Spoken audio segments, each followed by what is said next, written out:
je m'appelle Lilia, j'ai 21 ans et je suis en études de psychologie, donc en 3e année de psychologie. L'année dernière, j'ai effectué un service civique dans l'association Tu es mon autre. Ça a été une expérience très enrichissante pour moi, pour mon parcours du coup, de ma licence. Du coup, aujourd'hui, je suis toujours bénévole dans l'association.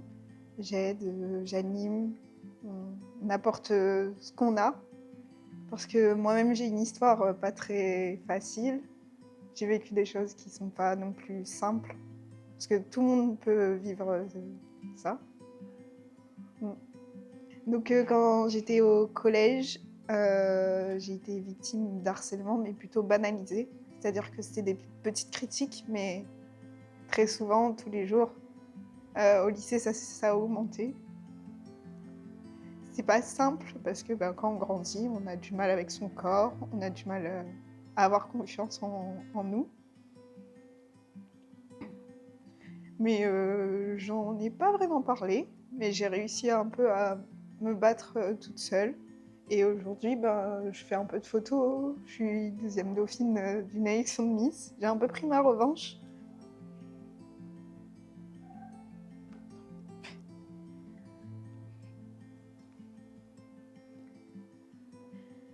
Oui, donc j'ai pris ma revanche. Maintenant, je sais un peu plus qui je suis. C'est toujours un peu compliqué des fois, parce que forcément, y a des choses qui reviennent. Mais j'ai appris à faire confiance, mais surtout à moi-même, à mes capacités, à mon courage, à ma détermination. Parce que c'est les choses qui sont les plus importantes. Parce que encore aujourd'hui, je pense que tout le monde, dans la vie de tous les jours, on vit des déceptions, des trahisons, des choses comme ça. Et en fait, faut pas rester sur ce que les gens disent de nous et vraiment connaître sa valeur. Et c'est comme ça qu'on peut avancer, même si c'est toujours compliqué. Et c'est pour ça que les gens qui sont là pour nous, c'est important.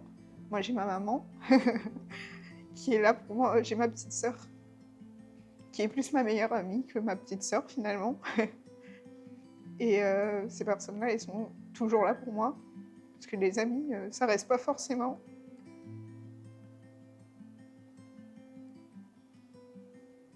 Il y a les amis, les vrais amis qui sont là, mais il faut faire attention en fait à qui on fait confiance. Et trouver les personnes qui sont stables, je dirais. Et que le plus important, c'est pas les autres, c'est vraiment nous, ce qu'on est, et se fixer sur le positif, sur ce qu'on nous dit de positif et pas forcément ce qu'on nous dit de négatif. Parce que c'est pas. C'est à prendre en compte pour se construire, mais il faut pas se fixer dessus et croire à ces choses-là qui peuvent être des vérités parfois, mais qui sont souvent des mensonges, je pense. Moi, personnellement, ce qui m'aide beaucoup à décompresser, c'est le sport. Pourtant, quand j'étais au collège ou au lycée, j'étais plutôt dispensée de sport tout le temps. Mais j'ai trouvé ce truc parce que j'avais du temps libre et je me suis dit, oh tiens, je vais essayer la salle. Et moi, c'est ce qui m'a permis vraiment de me trouver. Même tout ce qui est défilé, photo, etc., c'est ce qui m'a permis de vraiment d'être moi-même. Quand je défile, quand je fais du sport, je pense plus. C'est pas que je pense plus à autre chose, c'est que je me sens forte en fait. Et j'ai ma valeur moi-même qui vient. Et ça fait que tout d'un coup, tous les problèmes ne s'arrêtent pas, mais tous les problèmes diminuent. Et quand je fais du sport, ça permet de lâcher prise, de respirer, de se concentrer sur des objectifs. Ah, ça c'est déjà, ça me tenait à cœur de représenter l'association, parce que du coup on a un discours à faire, une cause à défendre, et moi c'était l'association et la santé mentale surtout, le bien-être. Oui, oui, je me trouve belle. Je suis quelqu'un de déterminée, courageuse, bienveillante. J'ai cette façon d'être un peu particulière de donner toujours trop de chance à tout le monde. beaucoup d'amour à tout le monde, mais pas forcément des gens qui sont, ouais, qui sont méritants. Et bah, faut faire attention à ça aussi. Démocratiser démocratiser le psychologue, parce que beaucoup pensent que c'est pour ceux qui ont vraiment des pathologies, alors que bah, une personne normale peut aller aussi au psychologue pour parler, pour comprendre un peu ce qui se passe à l'intérieur de nous, pour savoir gérer nos émotions, savoir ce qui se passe quand on a certaines réactions. Et je trouve ça important d'accompagner les gens à comprendre comment ils fonctionnent. Et moi, plus particulièrement, j'aimerais bosser dans la, la psychocriminologie ou sinon la victimologie. Les deux, parce que ça se rejoigne. Là, j'ai un projet déjà en master, c'est de travailler sur le cycle de la violence. Parce qu'en fait, c'est un cycle, en général, quand on est victime, on va se retrouver à être aussi auteur.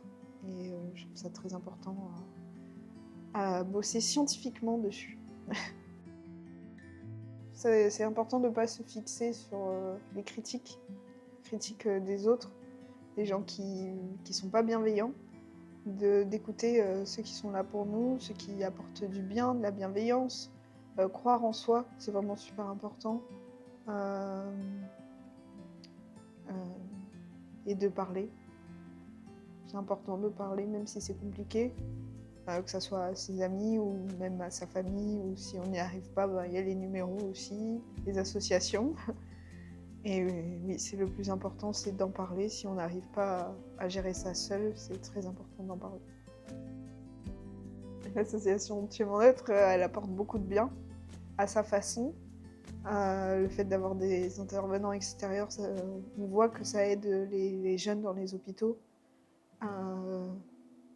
Même moi, pour avoir animé, j'ai vu que ça leur apportait vraiment un nouveau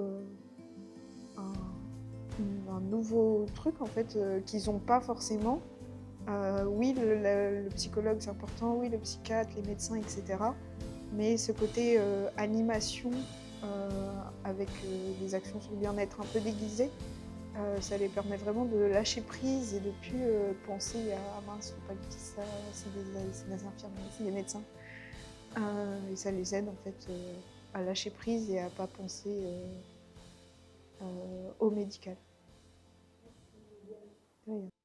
Un petit bout d'avenir